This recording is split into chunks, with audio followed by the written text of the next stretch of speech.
Rhett, thank you so much for joining us today. As we start, can you talk a little bit about your current role and what's in your purview? I am the Chief Marketing Officer for Vulcan Cyber. I've been with the company almost 3 years, and we are responsible for building awareness and driving demand for a cybersecurity company that's focused on the entire world. So we are going to market around the world at this point. So that's what I do. It's awesome. So, what teams report to you? You mentioned demand generation. Yeah, for sure. So we break it down into three main functional areas within the marketing organization at Vulcan Cyber. Demand gen, of course, which includes marketing operations.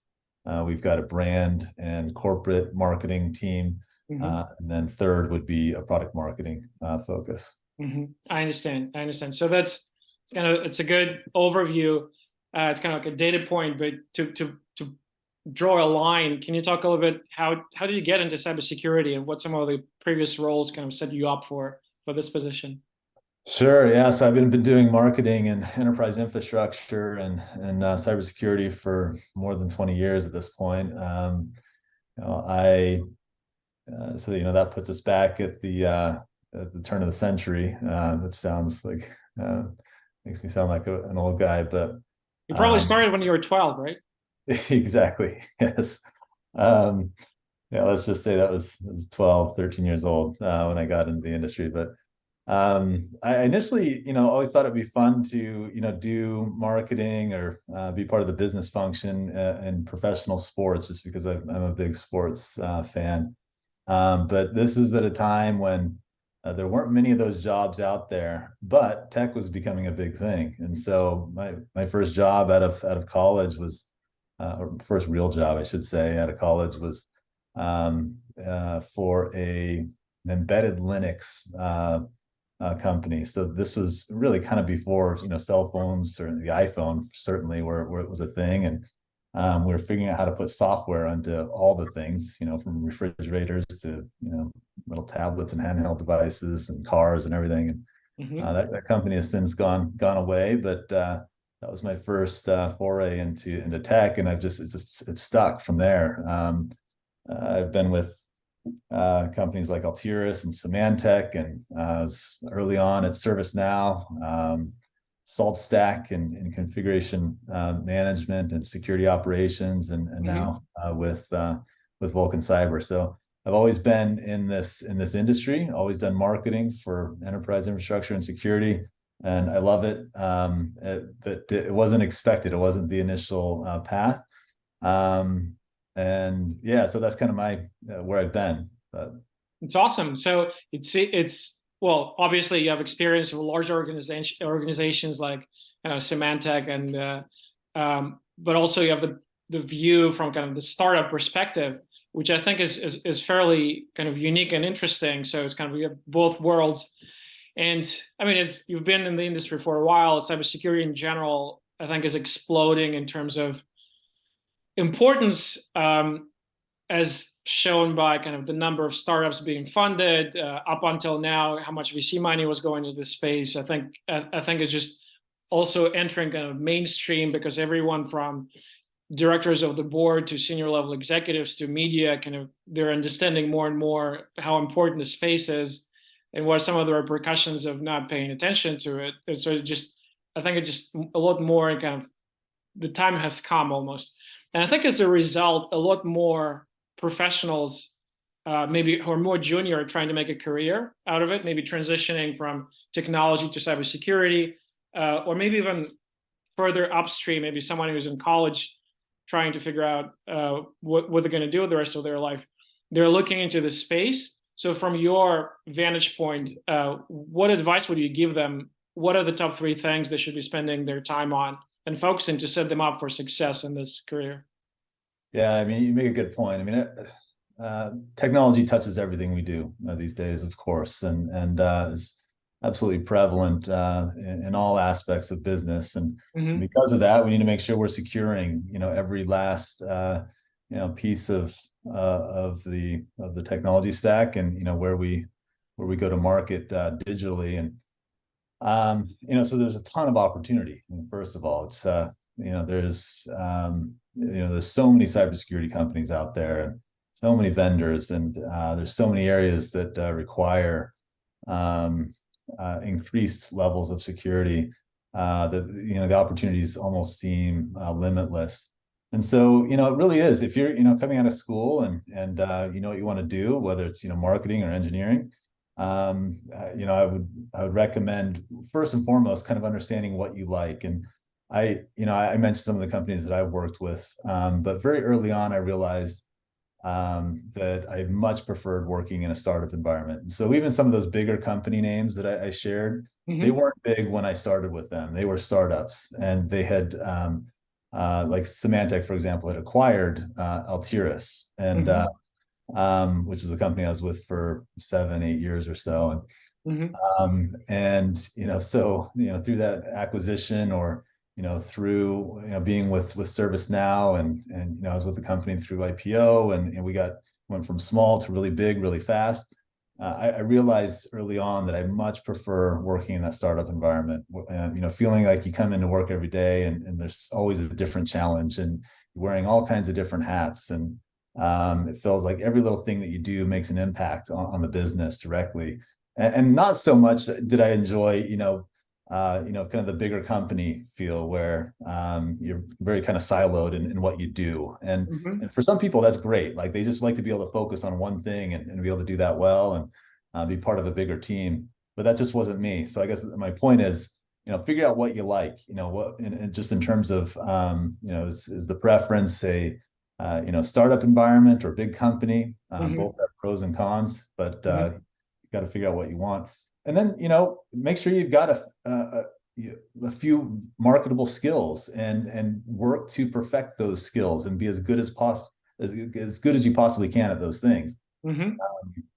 And those things will stand out, to future employers, and, folks that you're looking to, that you're interviewing with, and you're wanting to get hired. I think early on, I was recognized by bosses and bosses of bosses as a good writer, and as someone who wasn't afraid to like roll up my sleeves, and on projects that might have not have been relevant to what I was, my immediate responsibility. I wasn't afraid to jump in and help with things. And so I guess I'd recommend that.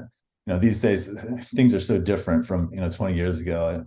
We've been talking a lot over the last few days about ChatGPT, for example, and what's possible using that kind of a tool. And I mentioned, I consider myself a pretty decent writer, but there are tools out there that allow anybody to be a good writer. But so you kind of have to figure out how to extend your game. Like, okay, you can't just be a good writer; you have to be able to organize thoughts effectively, and do things different, and look for a way to stand out, because technology is kind of leveling the playing field in a lot of ways these days, especially around skills that used to be somewhat either unique or marketable. Maybe they're not so much. So you gotta figure out how you can make a difference. Certainly, makes a lot of sense. And then, kind of to continue this thread on, you mentioned ChatGPT. It seems like every now and then there is a new meme, new technology, new approach that kind of captures everyone's attention. And it seems like it's cycling, right? So at one point it was inbound. HubSpot came up with the term. Everyone realized they need to do inbound, generating content. Soon, a lot of people realized that only a fraction of that converts. Then it was all about events, big and small, Black Hat, RSA, regional events. Then with COVID, everything went virtual. Now it's ChatGPT, and people trying to still figure out what the implications are. Will ChatGPT be able to craft phishing emails or prospecting emails, and you just push a button and generate an email sequence to send to your prospects? So it's still kind of things are being figured out. As far as demand generation, what are some of the things that are working for you now? Yeah, so first of all, you mentioned a lot of different channels and a lot of different ways to do demand gen, and I think we've recently entered a time in the market where we need to be very efficient with our dollar and our spend. which is tricky because I think an effective demand gen function is going to be holistic in its approach. You need to take the long game and do things, do demand gen and build interest in your company. That might not pay off in 3 months or 6 months, but maybe a year and a half. But it's important to me making those investments and kind of, the awareness and top of funnel activities, all the way down to, making sure that you've got your demand gen systems very much in tune to be able to capture the currently in market opportunity as well. And from that perspective, your question was, what's working for us? We spent a lot of time on what we like to call product-led marketing. And I know there's a lot of, I guess, different ways that people define that. But, for us, that means getting our product and technology into the hands of our prospects and potential buyers and users as quickly and as easily as possible so that they can evaluate our products on their terms and on their time. Whether that's through a trial, whether it's through demo or some other kind of freemium service that exposes, the value that our product brings to market and offers to our users, that's where we've spent a lot of time and focus. So, whether you call that kind of your organic or website channel or through kind of a product-led marketing initiative, that's a big deal for us. In addition to being able to do all the other channels and give the time and attention and resources to all those other channels that we all know we need to do, whether it's content syndication, advertising, event strategy, channel, marketing, et cetera. Those are all important in a holistic approach these days, because we need to find and meet those buyers where they are. If we're not doing a good job at covering all the bases, we potentially miss opportunity. Certainly, that makes a lot of sense. You mentioned playing the long game. A lot of times we find that, I mean, at least in certain companies, there's a lot of pressure from the board and management, and that creates incentives that are more short-term focused. And I think it's specifically probably more prevalent in sales teams where they're driven by monthly goals or quarterly goals. And I think the biggest challenge that a lot of people that we're talking to, they find is at any given point in time, only a fairly small portion of your total addressable market that fits your ICP, that yield customer profile, they're showing intent. Well, and I guess a separate conversation that you also have to pay pretty substantial amounts for that intent data, but let's just say it's available. And those kind of prospects are fairly easy to deal with.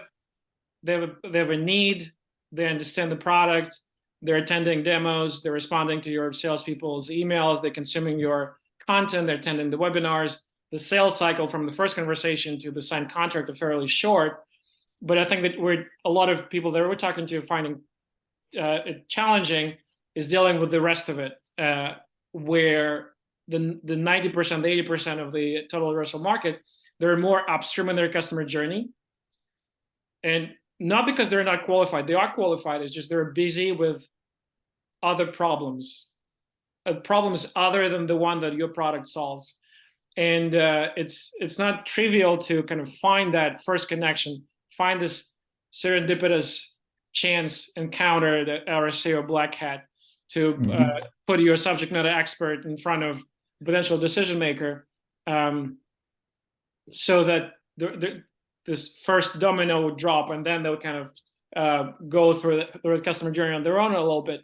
So, and this becomes a challenge because a lot of cybersecurity companies and technology companies, they have ABM playbooks of fairly elaborate orchestration models with content, different teams.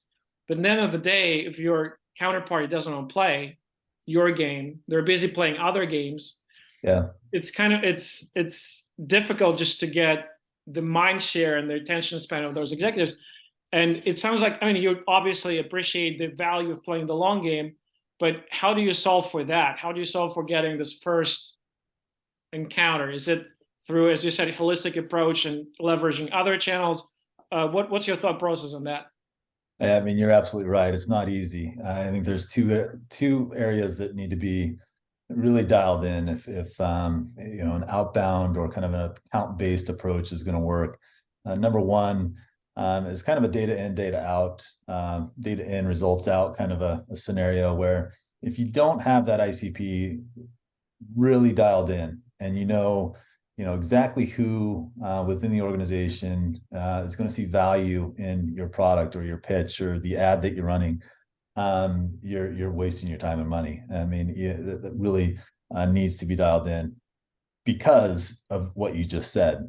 There are, I think that the tools and the vendors in cybersecurity exist for a reason. But we're all competing against each other for the same dollar in cybersecurity budget.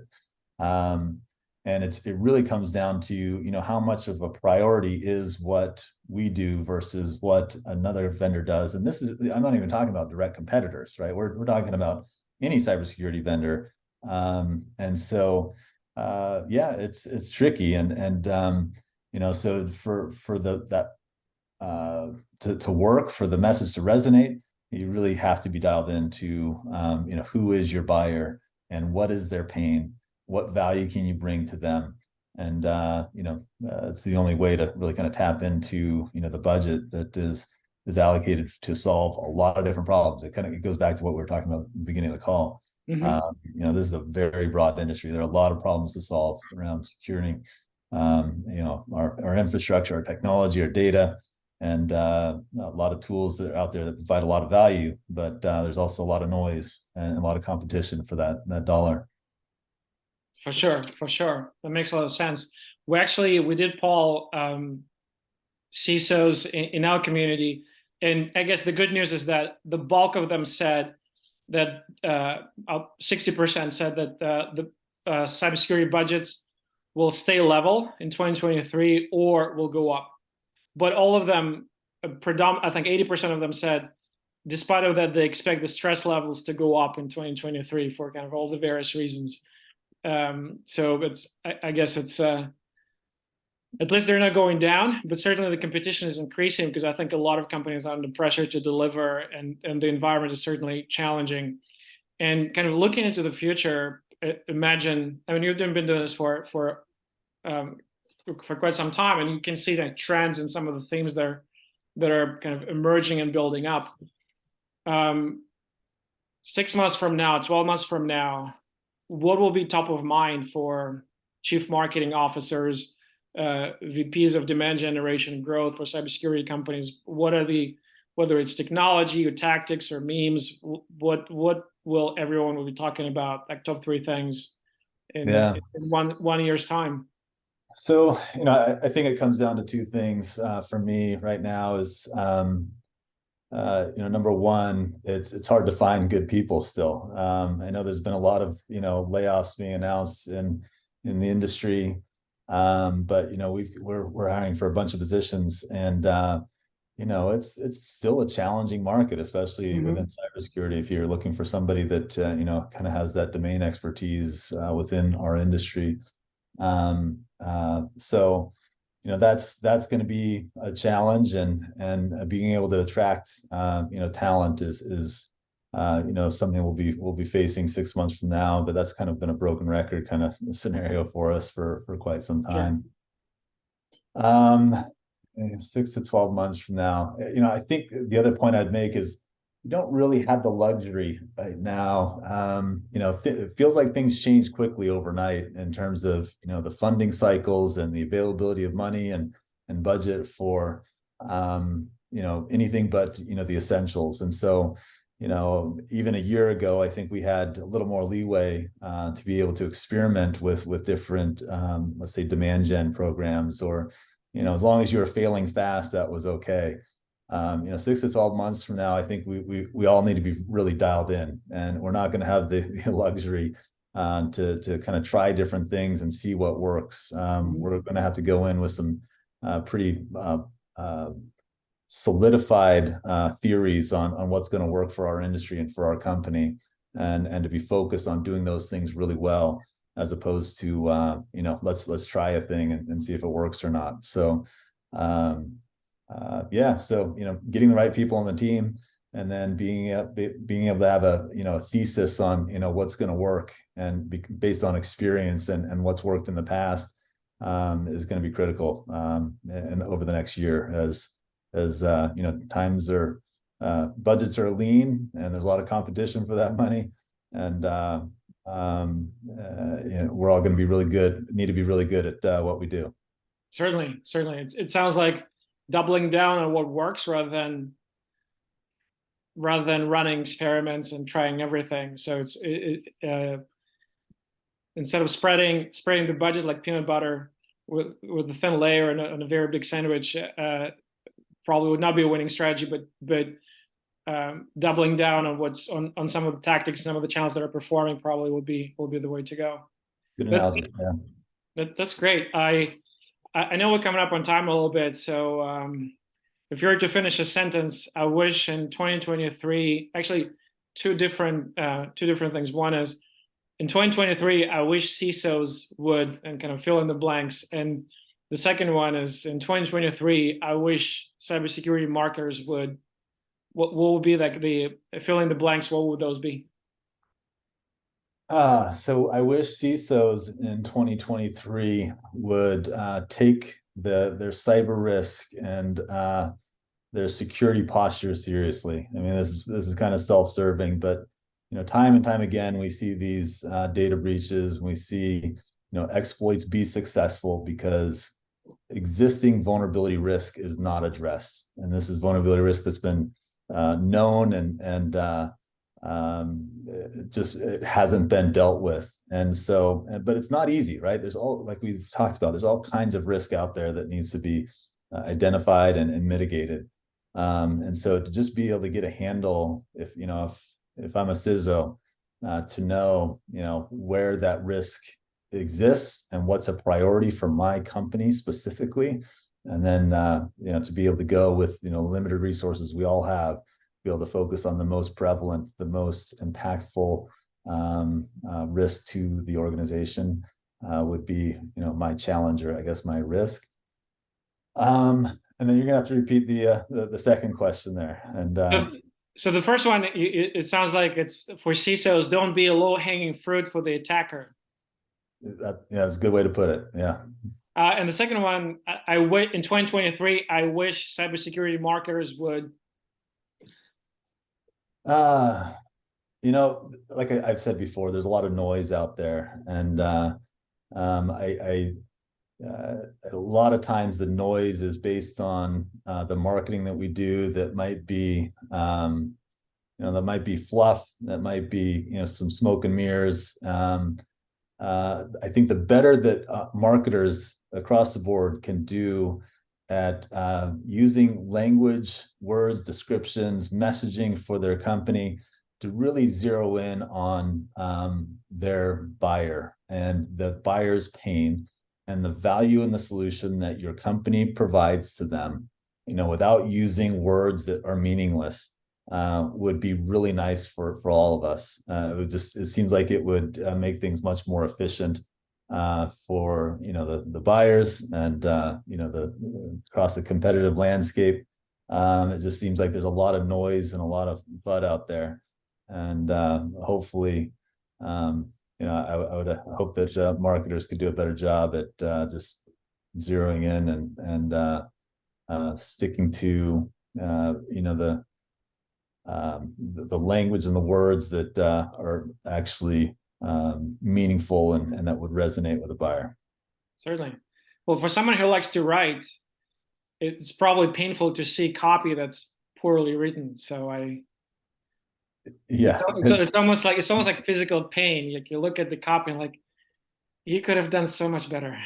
Yeah, I think the next tool is going to be the antithesis of for ChatGPT, where we sniff out the the words that are just being regurgitated and really don't have much meaning, and so we'll see. I actually think it'll be like bots talking to each other and trying to like passing the Turing test. Oh, you didn't pass.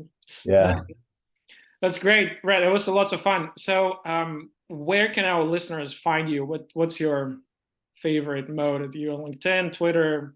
Yeah, LinkedIn's probably the easiest way. I've got a pretty unique name, and I think there's only one of me. So if you do a quick search on LinkedIn, you'll find me there. And like I said, we're hiring. Love to connect with anybody out there that is looking for a job or otherwise, just to compare notes. So um, yeah, thanks for the opportunity.